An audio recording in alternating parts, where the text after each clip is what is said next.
نحمده ونصلي على رسول الكريم أما بعد فأعوذ بالله من الشيطان الرجيم بسم الله الرحمن الرحيم وأطيعوا الله ورسوله إن كنتم مؤمنين وقال النبي صلى الله عليه وسلم من أطاعني فقد أطاع الله ومن عصاني فقد عصى الله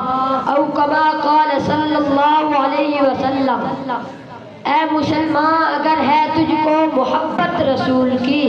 اے مسلمان اگر ہے تجھ کو محبت رسول کی، شیوا بنا اپنا اطاعت رسول کی، وہ سر کٹے نا جس میں ہو سودا رسول کا، وہ دل مٹے نا جس میں ہو عزت رسول کی۔ محترم اساتذہ اعزام اور منصب انصاف پر بیٹھنے والے علماء اعزام اور گلشن جامعہ عثمانیہ میں تشریف لانے والے مہمانان اور طلباء اکرام، السلام علیکم ورحمۃ اللہ وبرکاتہ۔ آج میں آپ حضرات کے سامنے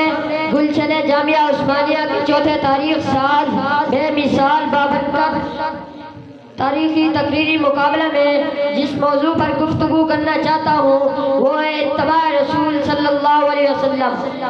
سامعین محترم، ارشاد خداوندی ہے قل ان کنتم تحبون اللہ فاتبعونی یحببکم اللہ۔ اے میرے محبوب پیغمبر، آپ اپنی امت کو بتا دیجئے اگر تم خدا سے محبت کے دعویٰ دار ہو تو میری اتباع کرو، اللہ تعالیٰ تمہیں اپنا محبوب بنا لے گا۔ اس سے معلوم ہوتا ہے کہ اللہ سے محبت کرنے اور اللہ کے محبوب بننے کے لیے اطاعت رسول صلی اللہ علیہ وسلم شرط ہے۔ کسی شاعر نے اس نکتے کو اس طرح خوب لکھا ہے، محمد کی غلامی دین حق کی شرط اول ہے، اگر ہو اس میں کچھ خامی تو سب کچھ نامکمل ہے۔ چنانچہ کلمہ حضور کے نام کے بغیر نامکمل ہے، اذان حضور کے نام کے بغیر نامکمل ہے، اقامت حضور کے نام کے بغیر نامکمل ہے، نماز حضور کے نام کے بغیر نامکمل ہے، جنازہ حضور کے نام کے بغیر نامکمل ہے، بہادروں کی شجاعت حضور کی اطاعت کے بغیر نامکمل ہے، امینوں کی امانت حضور کی اطاعت کے بغیر نامکمل ہے، عادلوں کی عدالت حضور کی اطاعت کے بغیر نامکمل ہے، سخیوں کی سخاوت حضور کی اطاعت کے بغیر نامکمل ہے۔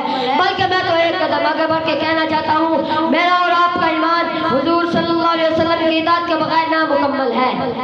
سامعین محترم، خالق کون و مکان نے اپنے کلام مقدس میں کہیں اطاعت رسول کو ایمان کی نشانی قرار دیا اور فرمایا کہ وَأَطِيعُوا اللَّهَ وَرَسُولَهُ إِن كُنتُم مُّؤْمِنِينَ، اور کہیں اطاعت رسول کو عظیم کامیابی قرار دیا اور فرمایا کہ وَمَن يُطِعِ اللَّهَ وَرَسُولَهُ فَقَدْ فَازَ فَوْزًا عَظِيمًا، اور کہیں اطاعت رسول کو عظیم کامیابی قرار دیا اور فرمایا کہ وَمَن يُطِعِ اللَّهَ وَرَسُولَهُ فَقَدْ فَازَ فَوْزًا عَظِيمًا، اور کہیں اطاعت رسول کو نزول رحمت کا ذریعہ قرار دیا اور فرمایا کہ قُلْ أَطِيعُوا اللَّهَ وَالرَّسُولَ فَإِن تَوَلَّوْا فَإِنَّ اللَّهَ لَا يُحِبُّ الْكَافِرِينَ، اور کہیں اطاعت رسول کو اسلام اور کفر کے مابین حد فاصل قرار دیا اور فرمایا کہ وَأَطِيعُوا اللَّهَ وَالرَّسُولَ لَعَلَّكُمْ تُرْحَمُونَ، اور کہیں اطاعت رسول کو دخول جنت کا ذریعہ قرار دیا اور فرمایا کہ وَمَن يُطِعِ اللَّهَ وَرَسُولَهُ يُدْخِلْهُ جنات تجری من تحتها الانہار خالدین فیہا وذلک الفوز العظیم۔ سامعین محترم، آج ہم حب رسول اللہ اور اطاعت رسول اللہ کے نعرہ لگا رہے ہیں، لیکن ہمارے پودوباش کا طریقہ یکسر غیر اسلامی ہو گیا ہے، بلکہ اس سے بھی آگے نکلنے کی جستجو ہو رہی ہے۔ سر سے پاؤں تک ایک مسلمان ایسا لباس غلوظ نظر آتا ہے جو کفار اور فساد کا شہر ہے، اور تو میں حیرانی اور بے حیران ہے، گھروں میں مورتی اور تصویروں کی بھرمار ہے، VCR کی ویڈیو انجینئر کیبل کا گرم بازار ہے، کھانے بجانے کا شغل عام ہے، کاروبار میں جھوٹ فریب اور دھوکہ لوٹ مار روزمرہ کا معمول عام ہے، سود اور چیزوں کو برا کہنا وہم و خیال ہے، بغض حسد اور ریاکاری اور منافقت اس قدر عام ہے جس سے کسی کا پاک نظر آنا دشوار ہے۔ آخر ایسا کیوں ہو رہا ہے، کس کے لیے ہو رہا ہے؟ تو اس کا ایک ہی جواب ہے، یہ سب اس لیے ہو رہا ہے کہ ہم نے حضور صلی اللہ علیہ وسلم کی اتباع اور ان کی تعلیمات کی پیروی چھوڑ دی، جو ہمارا سب سے بڑا مرض ہے۔ اس کا صرف علاج صرف اور صرف دامن مصطفیٰ صلی اللہ علیہ وسلم سے وابستگی ہے۔ شاعر کہتا ہے لاکھ سبا پر نام نبی ہے، نو مگر تحفہ میں بھی ہے، سوچ رہا ہوں اب میں یقیناً کوئی کمی ایمان میں ہے، دونوں جہاں میں جو کچھ بھی ہے سرور دین کا صدقہ ہے، سرور دین سے جو ہے گریزاں وہ انسان نقصان میں ہے۔ نبی العالمین کی مدد اور ہم چھوٹا منہ بات بڑی ہے، ہم سے کہا ہوگی وہ مدد جو مدد قرآن میں ہے۔